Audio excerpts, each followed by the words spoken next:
Oke, baik. Kita akan membicarakan tentang Olimpiade atau pembinaan Olimpiade Matematika di SMA. Bagaimanakah strateginya? Tentu saja kita mulai dari persiapan. Ya, apa yang harus kita persiapkan? Ya, tentu saja bahan ajar. Kalau dari saya sendiri, saya akan menyediakan modul. Modulnya itu karangan Edi Hermanto, ya. Itu barangkali nama lengkapnya, Edi Hermanto. Kemudian naskah Olimpiade tahun-tahun sebelumnya.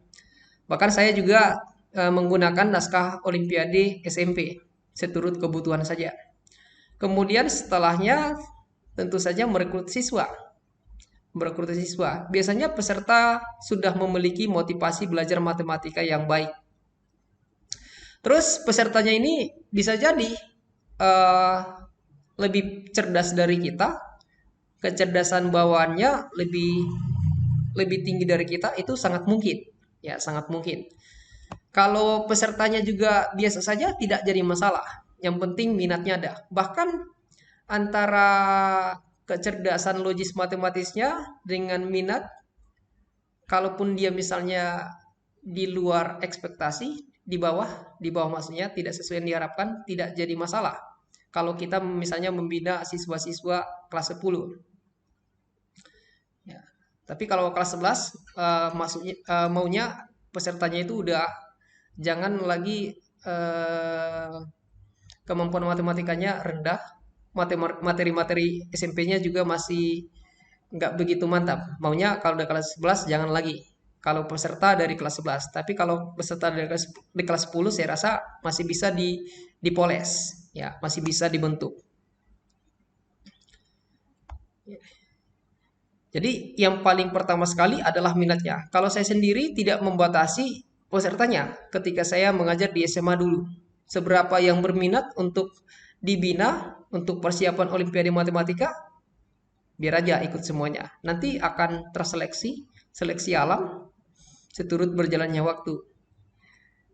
Terus ada juga sekolah atau pelatih atau guru yang langsung di awal juga sudah membatasi pesertanya 3 atau 5. Ya kalau saya dulu tidak saya batasi, biar aja nanti terseleksi ketika berjalan seiringnya waktu. Ya, terus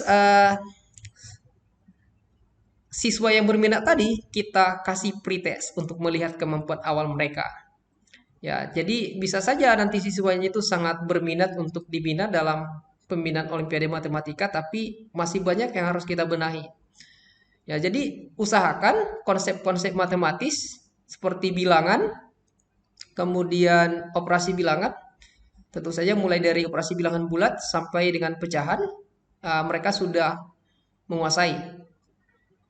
Kemudian pemfaktoran dan penguraian, kalau misalnya operasi aljabar mereka masih kurang, ya nggak apa-apa. Kalau harus dibenahi di pembinaan Olimpiade dulu, tidak apa-apa. Tapi kalau misalnya operasi bilangan bulat pun mereka masih sangat kewalahan, nggak cocok. Nggak cocok sebenarnya kalau mereka itu peserta pembinaan Olimpiade. Tapi kalaupun mereka ikut, tidak jadi masalah juga. Mudah-mudahan bisa nanti dikejar teman-temannya yang sudah mampu.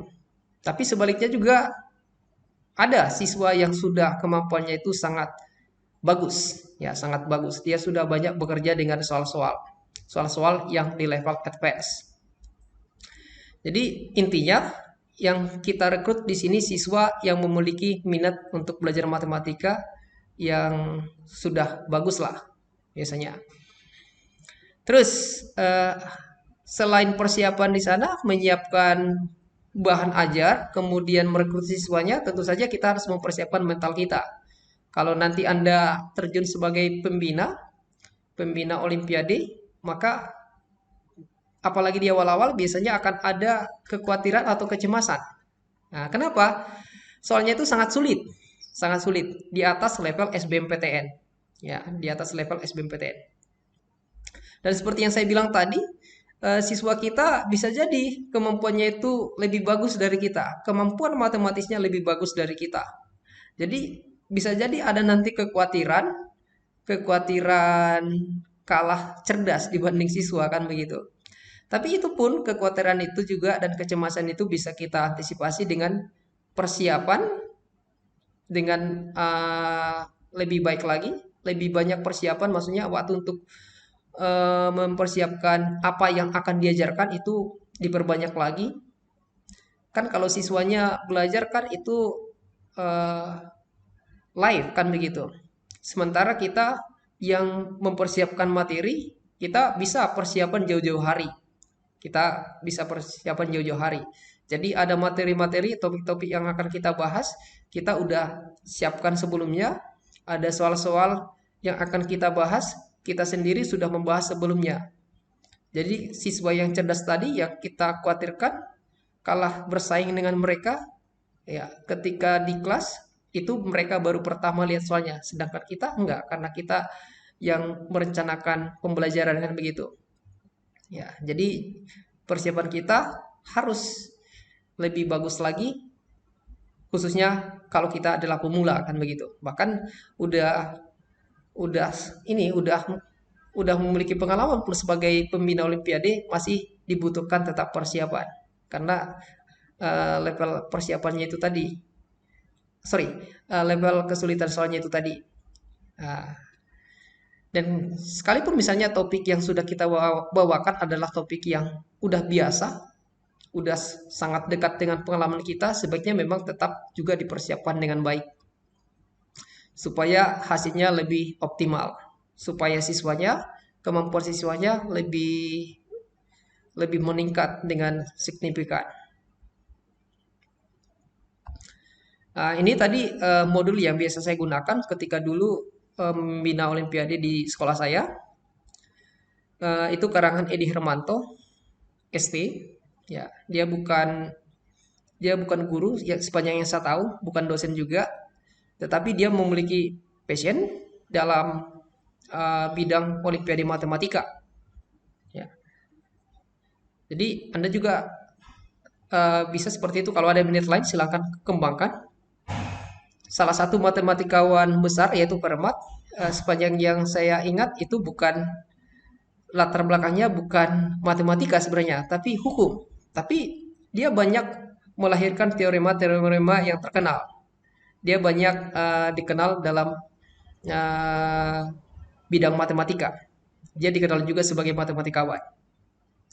Kemudian topik-topik matematika yang dibahas di Olimpiade Matematika biasanya ini kombinatorika. Kombinatorika udah masuk di sini peluangnya, ya kaidah pencacahan sampai peluang. Kemudian teori bilangan, geometri dan aljabar. Terus pembuktian juga sangat dibutuhkan di sini, apalagi kalau misalnya level olimpiadenya udah sampai tingkat internasional.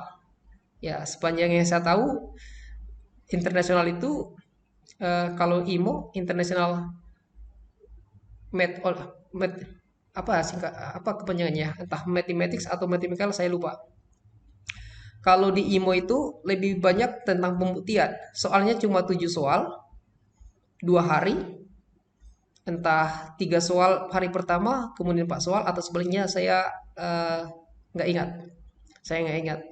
Tapi kalau jatah kita di SMA itu atau nanti di SMP, Anda ngajar di SMP, ini saya bawa ke SMA karena kita ini mata kuliahnya matematika SMA, dan saya sendiri lebih banyak berkecimpung di pembinaan olimpiade matematika di SMA. Saya bahkan hanya ngajar olimpiade matematika di SMP paling hanya 2 atau 3 bulan itu. Tapi kalau SMA udah lama. Mulai sekitar tahun 2014 sampai tahun 2019. Jadi kalau di tingkat kabupaten pembuktian belum belum ada itu soalnya yang secara langsung membutuhkan atau meminta kita membuktikan. Ya, sepanjang yang saya tahu tidak ada membuktikan. Aktivitas pembelajarannya dalam pembinaan olimpiade adalah memecahkan masalah, ngerjain soal. Nah, itu dia. Jadi pertemuan demi pertemuan itu menekankan bagaimana memecahkan soal atau menyelesaikan masalah. Ya, jadi Biasanya tadi di pertemuan pertama saya akan membuat pretest, melihat kemampuan awalnya seperti yang sudah saya sampaikan sebelumnya. Kemudian di pertemuan kedua membagi strategi pemecahan masalah. Ya, ini semacam peta untuk kita bagaimana mengerjai soal secara umum. Ya, jadi kita akan membicarakan proses pemecahan masalah Polya dan Sonfeld. Ya, Sonfeld. Jadi ini juga sudah saya bagikan ketika saya membina Olimpiade dulu. Proses pemecahan masalah ini yang dimulai dari memahami masalah, kemudian menyelesaikan masalah itu dan mengembangkan penyelesaian masalah itu disebut juga sebagai heuristik. Ini saya bagi di pertemuan kedua. Ya, pertemuan pertama tadi pretest. Jadi pertemuan kedua ini membagi strategi pemecahan masalah, kemudian eh, memberikan konsep dasar yang sangat esensial yaitu sistem bilangan. Mulai dari sistem bilangan kompleks sampai dengan yang sederhana, bilangan asli. Jadi kalau di SMA, kalau di matematika yang kelas pagi, ya, yang matematika wajib atau matematika peminatan, itu tidak banyak membicarakan bilangan yang imajiner, tidak banyak. Tapi kalau di pembinaan Olimpiade itu udah sesuatu yang harus biasa. Konsep bilangan imajiner atau bilangan kompleks udah sesuatu yang biasa dalam pembinaan Olimpiade. Ya, jadi itu salah satu bedanya. Ya, selain itu di pertemuan kedua, ketiga, atau beberapa pertemuan lagi, itu melengkapi kemampuan dasar mereka. Bisa jadi nanti siswa yang kita rekrut itu kemampuan awalnya, seperti yang saya bilang sebelumnya, belum begitu memadai atau cukup untuk berhadapan dengan soal-soal Olimpiade. Jadi kita pastikan dulu siswanya itu melakukan penguraian dan pemfaktoran, mencari akar-akar persamaan kuadrat contohnya, dengan memfaktorkan atau melengkapkan kuadrat sempurna itu harus bisa. Nah, itu contoh sederhana. Kemudian menjumlahkan dan mengurangkan pecahan aljabar. Ya, menjumlahkan dan mengurangkan pecahan aljabar bisa jadi siswanya itu belum mantap. Ya, itu seturut pengalaman saya. Bisa jadi nanti pengalaman Anda berbeda ketika Anda bekerja sebagai pembina Olimpiade di sekolah Anda. Kemudian pertemuan-pertemuan itu akan berhadapan dengan basic tool. Ya, basic tool atau tool dasar di sini saya artikan sebagai alat-alat, ya, alat-alat dasar. Alat-alat dalam matematika itu adalah teorema-teorema. Ya, teorema-teorema. Selain dari teorema dasar ini, tentu saja ada konten-konten kan begitu. Ada definisi-definisi. Sedangkan kalau tool itu adalah teorema-teorema atau sifat-sifat yang bisa kita gunakan dalam memecahkan masalah atau menyelesaikan soal-soal Olimpiade. Kemudian kita mengenalkan cara mengerjainya. Ya, di sini saya sebut dengan skill. Jadi pertemuan berikutnya kita kenalkan konten yang baru dan tool yang baru dan skill yang baru. Demikian seterusnya. Sampai akhirnya nanti di post test.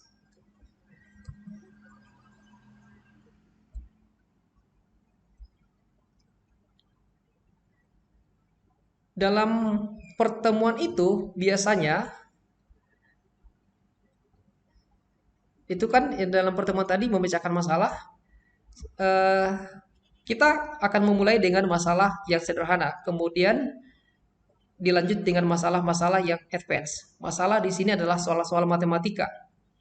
Kalau disebut soal rutin, berarti soal yang biasa. Kita lihat soalnya udah langsung tahu bagaimana menyelesaikannya. Udah langsung kepikiran rumusnya bagaimana, atau gambarnya kalau misalnya dia berkenan grafik bagaimana. Itu soal rutin. Soal rutin. Nggak disebut sebagai masalah. Sedangkan masalah diartikan di sini soal matematika yang kita nggak langsung atau secara otomatis punya ide untuk mengerjakannya. Ya, itu yang kita sebut dengan masalah di sini. Jadi ada juga kalanya nanti kalau kita mengerjakan itu dari advance menjadi ke simple. Karena bisa jadi begini, ada menurut kita soal itu soalnya masih sederhana, namun bagi siswa ternyata udah sangat sulit.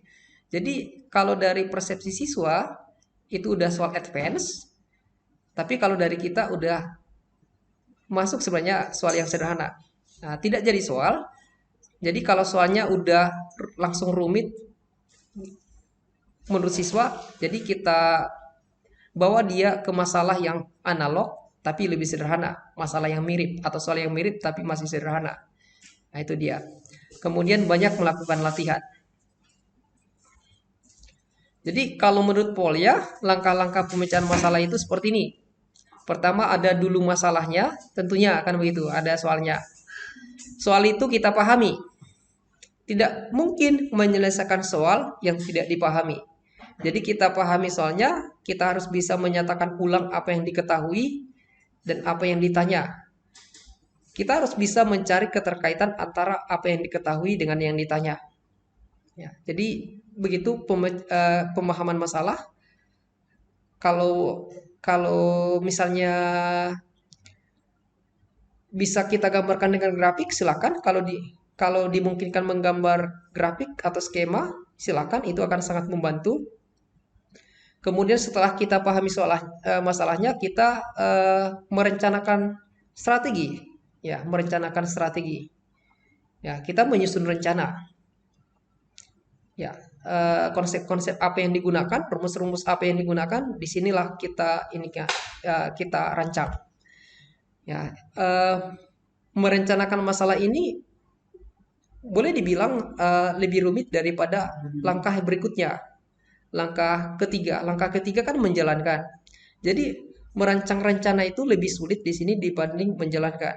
Nah, jadi kalau tadi di menyusun rencana kita mencari rumus-rumus atau mencari konsep-konsep yang digunakan, di langkah berikut yaitu carrying out the plan, kita menjalankan rencana itu tadi. Kalau ada rumus kita masukkan rumusnya, kalau ada konsep kita terapkan konsepnya. Kemudian looking back. Kalau secara sederhana looking back diartikan sebagai melihat kembali. Melihat kembali di sini memeriksa hasil, memeriksa perhitungan, apakah masuk akal atau tidak. Nah, tapi looking back menurut Polya di sini tidak sesederhana itu, bukan hanya ngecek perhitungan apakah sudah benar atau tidak, bukan hanya itu. Jadi kalau looking back di sini perhatikan perhitungannya, perhatikan keseluruhan, kemudian kembangkan penyelesaian soal itu tadi. Bisa nggak cara menyelesaikan soal itu diterapkan ke soal lainnya? Atau bisa mungkin gini, setelah kita lihat pekerjaan kita itu, kita pertimbangkan cara lain menyelesaikan soalnya. Ada nggak cara yang lebih efisien dan lebih efektif? Ya, itu dibicarakan di looking back. Itu dia. Kemudian Allen Sonnenfeld, ini penerus dari Polya. Idenya mirip dengan yang disampaikan oleh Polya.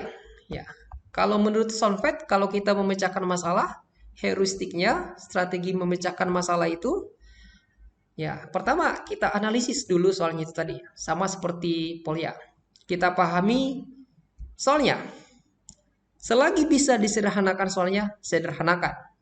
Ya, kalau bisa kita nyatakan dengan gambar-gambar, nyatakan dengan gambar.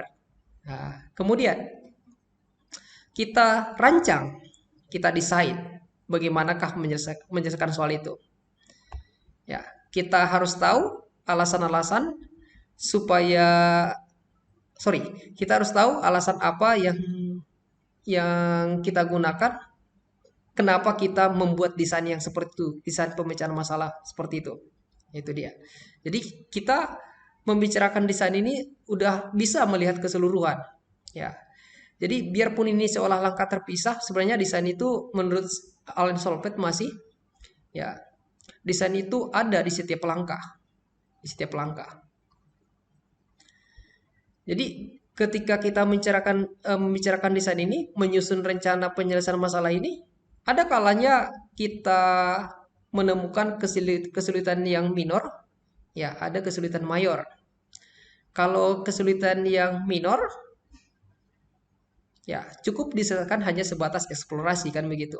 Eksplorasi singkat, ya kita jelajahi lagi soalnya, biasanya udah langsung bisa kita desain penyelesaian soalnya itu. Namun ada kalanya kita menemukan kesulitan mayor, Ya, sangat sulit sekali. Pengalaman kita rasanya tidak cukup untuk menyelesaikan soal itu. Kita lakukan penjelajahan, ya kita cari soal-soal yang setara dengan soal yang kita hadapi ini. Tapi ada pembahasannya. Nah, cari juga soal-soal yang mirip, yang hanya dimodifikasi sedikit kan begitu. Tapi ada pembahasannya. Itu dia. Terus cari juga soal yang dimodifikasi secara luas tapi masih berkaitan, yang ada pembahasannya. Nah, jadi soal-soal yang mirip itu yang kita temukan dari eksplorasi, ide untuk menyelesaikannya dan hasilnya kita terapkan ke soal yang sedang kita hadapi. Ya, kalau masih gagal, barangkali ada informasi yang belum kita berdayakan itu dia. Jadi di analisis ini kita harus memahami kenapa informasi itu diketahui. Kenapa yang diketahui diketahui. Nah, itu harus kita perhatikan. Kenapa yang diketahui diketahui. Jadi bisa jadi ada yang terlewatkan. Jadi gak apa-apa, kembali ke soalnya. Kembali kita analisis. Kemudian setelah kita temukan rencana penyelesaian soalnya, udah kita pikirkan desainnya, kita terapkan. Ya, jalankan langkah demi langkah. Sambil kita periksa ketika kita bekerja, kita periksa yang kita kerjakan itu. Ya, misal kita mengerjakan suatu baris menyelesaikan persamaan, ketika kita menyederhanakan persamaan itu, kita perhatikan pekerjaan kita, solusi yang kita dapatkan itu masih solusi tentatif, ya, masih sementara. Bisa jadi bukan itu solusinya. Kemudian kita verifikasi. Verifikasi di sini sama seperti looking back yang diajukan Polya. Sama. Jadi kita di sini bukan sebatas memeriksa perhitungan, meski ada juga itu. Kita memeriksa perhitungan secara spesifik, baris per baris. Kemudian kita lihat penyelesaian soal itu. Ya, sama juga seperti idenya Polya.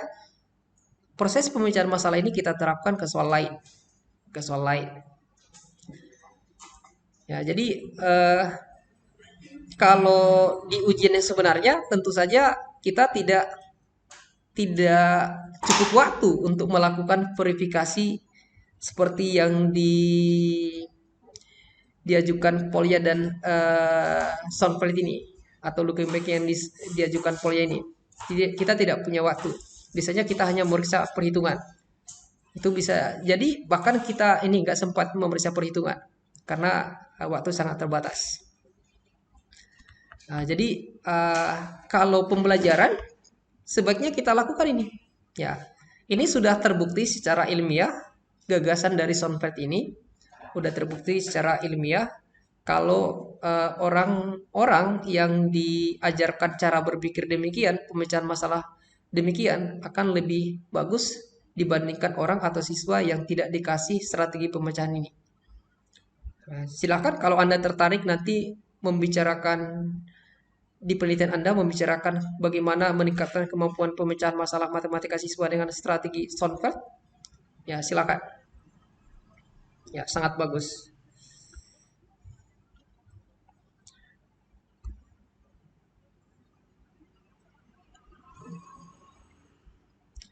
Dalam satu hari itu eh, biasanya untuk menerapkan skill atau tool baru saya kasih latihan. Kemudian untuk mengukur kemampuan siswa dengan satu atau dua soal sesuai dengan materi saya kasih kuis. Ya, ada exercise, ada kuis. Apa bedanya? Kalau exercise itu ya ketika kita sudah mendemonstrasikan bagaimana memecahkan masalah dengan siswa secara ekspositoris, ya kita kasih soal yang mirip. Nah, biar mereka memanfaatkan skill dan tool baru yang sudah kita ajarkan itu. Ya. Jadi membahasnya juga kita masih kasih scaffolding kan begitu. Masih kita kasih petunjuk-petunjuk atau clue. Beda dengan kuis. Kalau kuis nggak kita kasih lagi clue. Nah, kalau kuis itu assessment of learning. Ya, assessment yang sudah dikasih setelah belajar. Sedangkan yang pertama menerapkan skill dan tool baru itu exercise, itu assessment for learning atau as learning. Jadi kita kasih soal untuk pembelajaran, masih untuk pembelajaran, belum mengukur pembelajaran itu sendiri, hasil pembelajaran itu sendiri. Ini membicarakan proses masih, sedangkan yang kedua ini membicarakan hasil pembelajaran. Demikian juga yang ketiga, ini bisa juga sebenarnya mengukur hasil belajar siswa, tapi bisa juga sebagai assessment for learning. Kita kasih soal yang baru dengan materi yang baru untuk menantang mereka persiapan di rumah. Ya boleh. Ya itu dia. Ingat tadi kalau siswa-siswa yang di pembinaan Olimpiade biasanya minatnya sudah tinggi dalam belajar matematika, sudah bagus. Jadi tidak masalah kalau memberikan mereka tantangan-tantangan demikian banyak. Ketika pertemuannya ada exercise, ada kuis, kemudian dalam 1 minggu itu misalnya ada PR, tidak masalah. Kemudian 1 atau 2 minggu sebelum tes di kabupaten itu atau kota, tingkat kabupaten atau kota, udah bisa kita lakukan post test, memilih siapa siswa yang akan diberangkatkan. Ya, mengukur kemampuan siswa selama pembelajaran ini, selama persiapan, kemudian menyeleksi siswa yang akan diberangkatkan. Jadi kalau peserta pembinaan ini kelas 10 dan kelas 11. Kalau saya biasanya dalam satu kelas saja mereka, biarpun eh, tingkatannya beda. Kelas 10 dan kelas 11 itu sama mengajarnya. Jadi berapa orang perwakilan dari kelas berbeda-beda setiap pelaksanaan Olimpiade.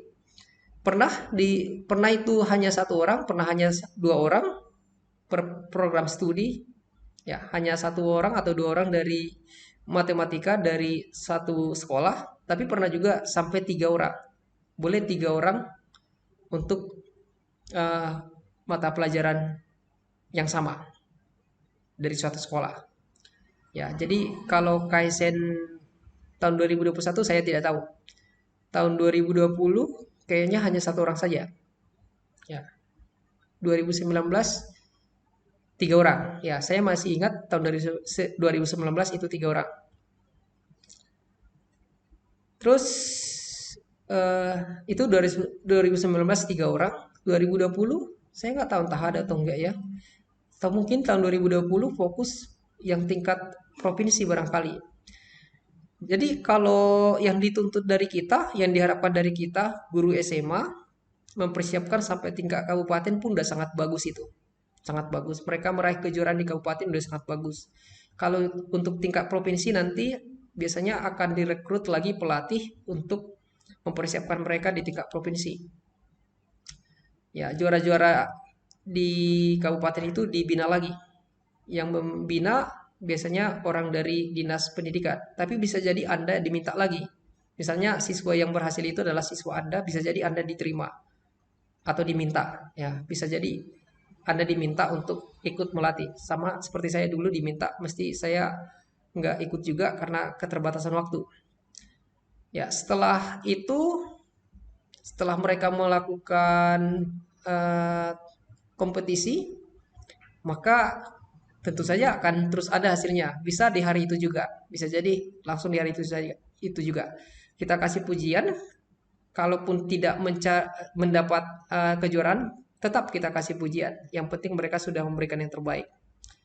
Dan membawa siswa yang pernah meraih prestasi ketika pembinaan Olimpiade sangat bagus di awal-awal atau di akhir-akhir nanti untuk membangkitkan semangat mereka. Ya, dalam matematika ada namanya self-efficacy atau keyakinan diri, keyakinan seseorang terhadap kemampuannya. Ini bisa menjadi sumber self-efficacy mereka ketika siswa juara Olimpiade dibawa ketika mereka dibina.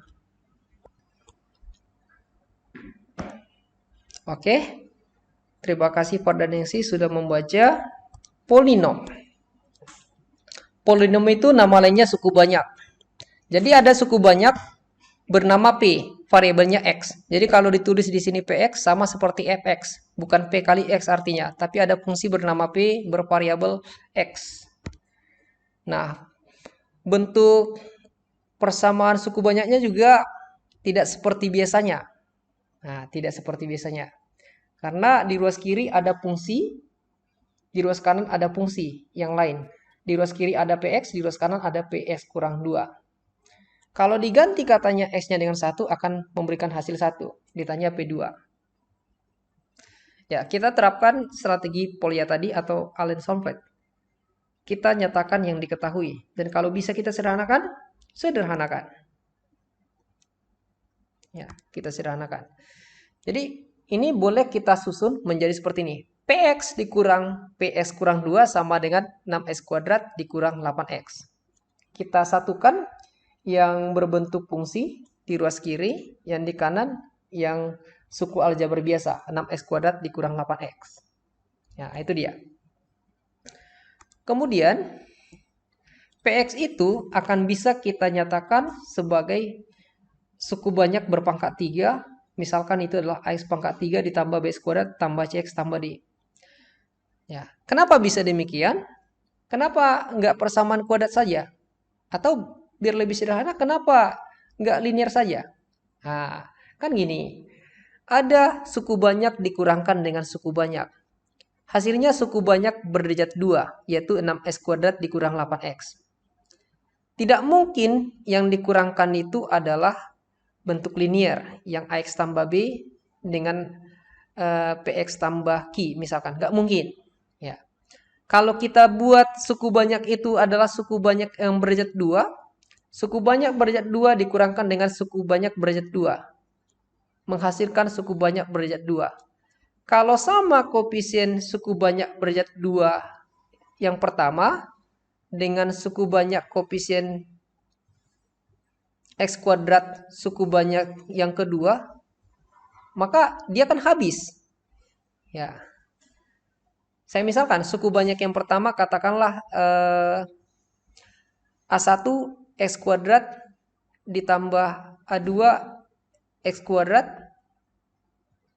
Ya, biar gampang saya tulis aja deh. Ya. Kalau misalkan suku banyak yang pertama itu adalah pangkat 2. Pangkat 2.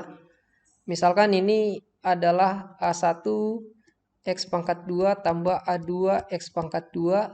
Sorry, bukan pangkat 2 lagi. A1X kuadrat, kemudian ditambah A2X, kemudian ditambah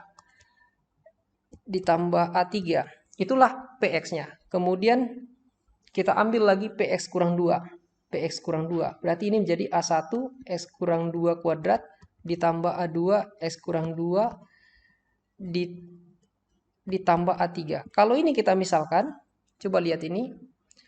Nah, A1 X kuadrat dikurangkan nanti dengan A1 X kuadrat akan habis. Dia bukan berderajat 2 lagi, jadi berderajat 1. Jadi nggak mungkin si PX itu berderajat 2. Haruslah dia berderajat 3. Itulah alasan boleh kita misalkan PX sebagai X pangkat 3 ditambah BX kuadrat tambah CX tambah D. Disinilah letak kunci menyelesaikan soal ini. Ya, salah satunya. Jadi, kalau misalnya PX sudah kita misalkan sebagai X pangkat 3 tambah BX kuadrat tambah CX tambah D, kita nyatakan PX kurang 2, maka tinggal substitusi X-nya dengan X kurang 2. Sehingga kita dapatkan persamaan yang ini. Kemudian kita jabarkan lagi. X kurang 2 pangkat 3 boleh dijabarkan dengan segitiga Pascal, boleh juga dijabarkan dengan binomial Newton. Kalau siswa binaan kita dalam pembinaan Olimpiade, harapannya memangkat tigakan yang suku 2 pun udah bisa cepat ya dengan menggunakan Pascal. Kalau dia menjabarkan X kurang 2 pangkat 3 dengan X kurang 2 kali X kurang 2 kali X kurang 2 boleh saja memang. Tapi kalau bisa cepat, ngapain harus lama? Nah, itu maksudnya. Karena penggunaan waktu harus efisien mungkin. Nah, itu dia. Jadi ini menggunakan segitiga Pascal. Ingat koefisien 1, 3, 3, 1. Nah, itu yang dipakai di sini. Ya, saya yakin Anda sudah memahaminya. Kemudian kita kalikan ini kemari. Kita sederhanakan, kita dapatlah ini. Kemudian penyederhanaan ini, penguraian ini adalah ini. Kemudian C kali S kurang 2 ini. Kemudian D ini. Saya buat penulisannya seperti ini supaya tidak panjang barisnya dan lebih enak dilihat. Nah, Kita kurangkan si PX dengan si PS kurang 2. Di awal kan sudah diketahui. Hasil pengurangan mereka akan memberikan hasil 6x kuadrat dikurang 8x. Nah, inilah itu. Nah, kemudian di ruas kanan, di ruas kanan, di ruas kanan. AX pangkat 3 dikurang AX pangkat 3. Habis. Kemudian BX kuadrat dikurang ini semua kelompok X kuadrat. BX kuadrat dikurang. Buka kurung negatif 6AX kuadrat ditambah BX kuadrat. Tutup kurung. Nah, inilah itu. Kenapa hanya tinggal 6AX kuadrat? Karena si BX kuadrat dengan BX kuadrat udah tercoret. Ya. Terus, coba yang koefisien X. Koefisien X di sini C. Koefisien X di sini C. Terus koefisien X di PS kurang 2, coba lihat itu ada 12AX, kemudian ada negatif 4BX, kemudian CX. Nah, mereka kita kurangkan, tercoret CX-nya. Sehingga tinggallah hanya 4BX saja. Ya, 4BX saja. Ya, ini tadi negatif karena tadi pengurangan negatif-negatif jadi positif ya. Kemudian konstantanya ini habis, kemudian tinggallah konstanta 8A kurang 4B ditambah 2C. Inilah dia. Jadi yang ini disederhanakan, menjadi seperti ini. Ya.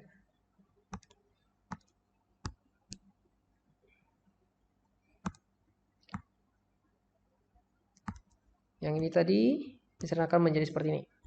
Jadi kita lihat bahwa 6x kuadrat dikurang 8x sama dengan, ya kalau kita tulis lengkap seperti ini dia, 6ax kuadrat dikurang 12a dikurang 4bx. Ya, konstantanya ini 8a dikurang 4b ditambah 2c.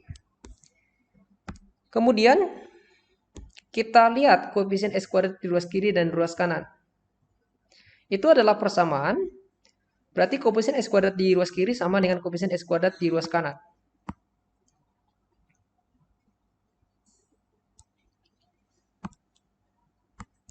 Ya. Jadi koefisien x kuadrat di ruas kiri dia 6x kuadrat, sedangkan di ruas kanan 6ax kuadrat. Ya, koefisien di kiri 6, di kanan 6a. Berarti a-nya udah dapat 1. Demikian juga untuk koefisien x, kita lihat koefisien x di kiri dan koefisien x di kanan. Sehingga kita dapatkan B sama dengan 1. Ya. Terus hal yang sama kita lakukan untuk konstanta. Konstanta di ruas kiri tidak ada, itu berarti 0. Itu berarti 0. Sehingga 8A dikurang 4B tambah 2C sama dengan 0. Di substitusi nilai A dan B, dapatlah nilai C sama dengan negatif 2. Nah, jadi PX sudah bisa kita nyatakan dalam bentuk yang utuh. PX itu adalah X pangkat 3 ditambah X kuadrat dikurang 2X tambah 1. Mendapatkan D-nya tadi kita manfaatkan informasi kalau P1 itu sama dengan 1. Ya. P1 artinya ganti X-nya dengan 1. Berarti A kali 1 ditambah B kali 1 ditambah C kali 1 tambah D. Nah, itu dia. Itulah alasan kenapa D sama dengan 1. Jadi, kalau udah dapat PX-nya sama dengan X pangkat 3 tambah X kuadrat dikurang 2X tambah 1, maka mau P berapa pun udah bisa kita cari. Mau P2, mau P negatif 2, mau P0, mau P5, mau P100, dan seterusnya. Karena sudah utuh kita temukan bentuk dari suku banyaknya itu. Jadi, inilah PX-nya. X pangkat 3 tambah X kuadrat dikurang 2X tambah 1 tadi. Kemudian kalau diminta P2 tinggal substitusi saja. Berarti 2 pangkat 3 tambah 2 pangkat 2 dikurang 2 kali 2 tambah 1. Sehingga kita dapatkan P2 sama dengan 9. Nah, itulah cara mengerjainya. Boleh kita periksa perhitungan lagi. Ya, kalau ada waktu. Kalau nggak ada, ini ketika berkompetisi ya. Kalau berkompetisi, bisa jadi bahkan sangat mungkin nggak ada lagi waktu untuk memeriksa. Nah, itu dia. Tapi kalau konteksnya kita sedang persiapan, sedang belajar, kita cek perhitungan, dan kalau bisa, coba kita pikirkan cara lain. Ya, cara lain mirip idenya seperti yang tadi itu. Tapi dia lebih banyak bekerja dengan memasukkan nilai X. Ya, dimasukkan nilai X-nya sama dengan 1, sehingga muncul P negatif 1. Karena muncul P negatif 1, kita substitusi X sama dengan negatif 1, sehingga muncul P negatif 3. Dan kita dapatkan masing-masing nilainya. Nah, ini bisa Anda eksplorasi sendiri, seperti yang ada di bahan. Kemudian masih bisa lagi kita dapatkan tadi dengan melakukan substitusi. Kita substitusi X sama dengan 3, ada keterkaitan dengan P1, sehingga kita dapatkan P3. Ya, jadi idenya sama seperti yang tadi itu. Px itu haruslah polinomial suku banyak berjat 3. Kita dapatkan nilai A, B, C, D. Mendapatkannya dengan substitusi seperti yang nampak di sini. Nah, ini udah biasa Anda lihat. Jadi hasilnya juga akan sama tentunya.